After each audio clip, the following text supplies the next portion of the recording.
This episode of Marijuana Today Daily is brought to you by the second annual Laurel Rosebud Golf Invitational, which is coming up on Monday, July 10th at the Omni Interlochen Resort in Broomfield, Colorado. This very cool event will draw in some of Colorado's top legal marijuana industry people and should be penned into your business and social calendar. And with all the proceeds from the event set to be donated to our friends over at SSTP and Doctors for Cannabis Regulation, you can feel good about where your financial contributions are going. Former NFL players Eugene Monroe and Ricky Williams will be in attendance and showing off their golfing skills.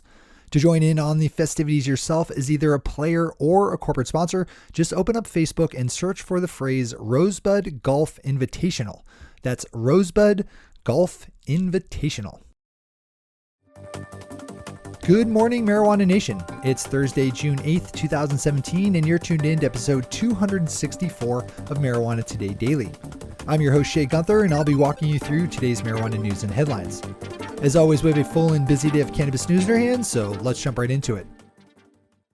Our top story this week is the big news out of Florida that Governor Rick Scott has officially expanded the agenda for the special legislative session taking place this week to wrap up unfinished state lawmaking business to include medical marijuana. Regular listeners have been following along with this storyline ever since the state legislature's regular session wrapped up without them passing any kind of medical marijuana reform bill. Calls for medical marijuana to be added to this week's special sessions agenda have grown loud in recent days, and late on Tuesday, Governor Rick Scott issued a proclamation adding the item to the list of official business to be addressed. The statement read in part, quote, "Medical marijuana was approved by 71% of Florida voters in 2016, and I believe that it is the role of the Florida legislature to determine how best to implement this approved constitutional amendment. I am glad that both the Florida Senate and House are moving towards crafting legislation to help patients, and I have added medical marijuana to the call for special session." Unquote. The Washington Post is reporting on a recent ruling at the 10th Circuit U.S. Court of Appeals that finds that private citizens can sue nearby marijuana cultivators using the federal RICO statute under the reasoning that cultivators could be impinging on the neighbor's use of their land due to the smell of growing cannabis.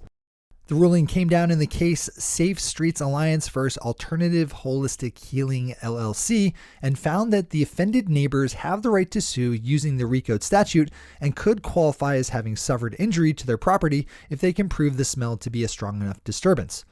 The RICO Act, which stands for Racketeer Influenced and Corrupt Organization Act, is a federal statute that has typically been used to target organized criminal organizations. This ruling will likely be used by opponents of legalization to push similar lawsuits against other state legal marijuana businesses, so it might be a good case to familiarize yourself with. As always, we have a link to all the news we cover on our website at mjtodaydaily.com and on our Twitter account at mjtodaydaily. Our final top story of the day is a piece by Tom Angel over MassRoots, who picked up on a recent report just issued by the Financial Crimes Enforcement Network that shows that the number of banks extending some kind of services to state legal marijuana companies is on the rise, even in the face of President Trump's overall anti-pot stance. According to the report, as of March, at least 368 banks and credit unions have active marijuana industry customers, up around 10% since January.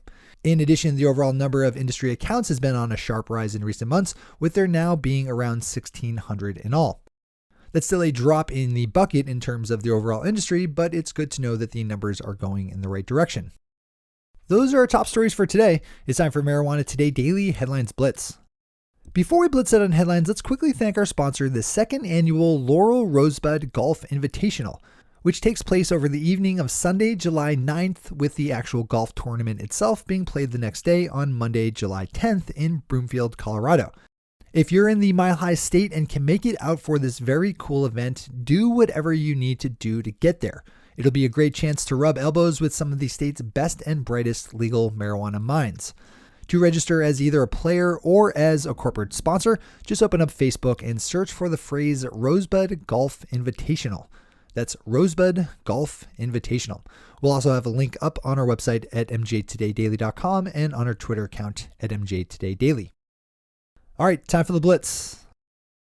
Turning back to Florida, we have news of State Senator Jeff Brandes filing an amended medical marijuana bill late yesterday that will be formally introduced on the Senate floor today. His bill, called the Putting Florida Patients First Act, would remove the cap on the number of medical marijuana dispensaries and the requirement that the industry be vertically integrated. According to a news story out of Canada, medical marijuana companies in that country are overwhelmingly led by men, with just 5% of board seats and 12% of executive level positions at publicly traded marijuana companies being held by women. Bloomberg has a good story up about how legal marijuana is affecting the price of warehouse space in cities like Los Angeles and Boston. As you should no doubt be unsurprised to hear, it's helping drive up the cost of that space thanks to demand from marijuana cultivators and processors. Yesterday, the city of Los Angeles released a cool new online map showing where LA medical marijuana dispensaries are located, along with their legal status in terms of certifications and a list of any past criminal cases filed against them by the city attorney.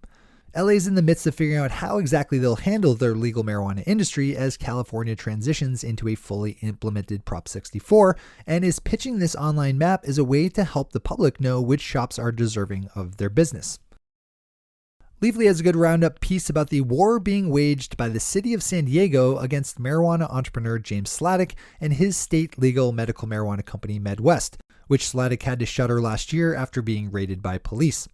I've reported on this story a number of times in the last year, most recently on the angle of Mr. Sladek's lawyer being brought up on charges alongside him by San Diego District Attorney Bonnie Dumanis.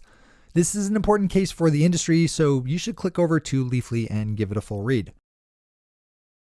In Colorado, there's a bit of a mix-up in the state legislature that's a brewing over the mistaken swap out of the word "and" for "or" in a medical marijuana testing bill.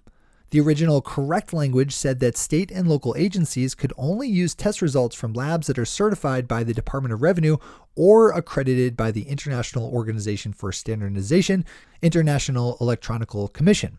The edited and mistaken text that's causing all the problems say that only testing labs that are certified by both entities are allowed by the swap out of the word "and" for "or."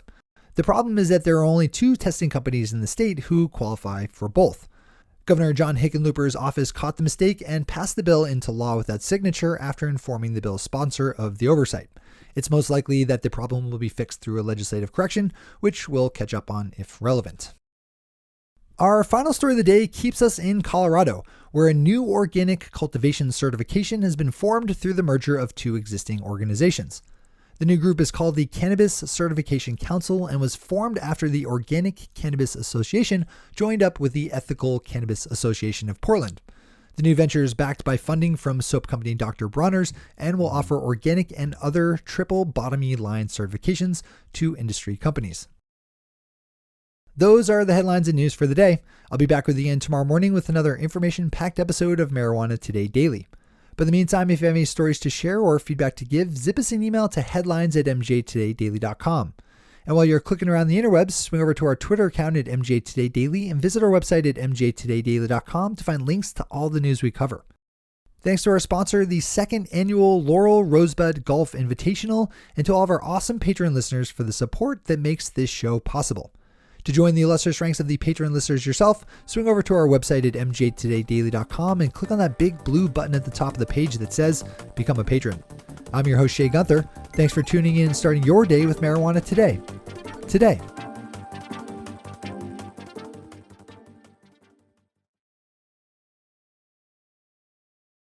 One take, Shay.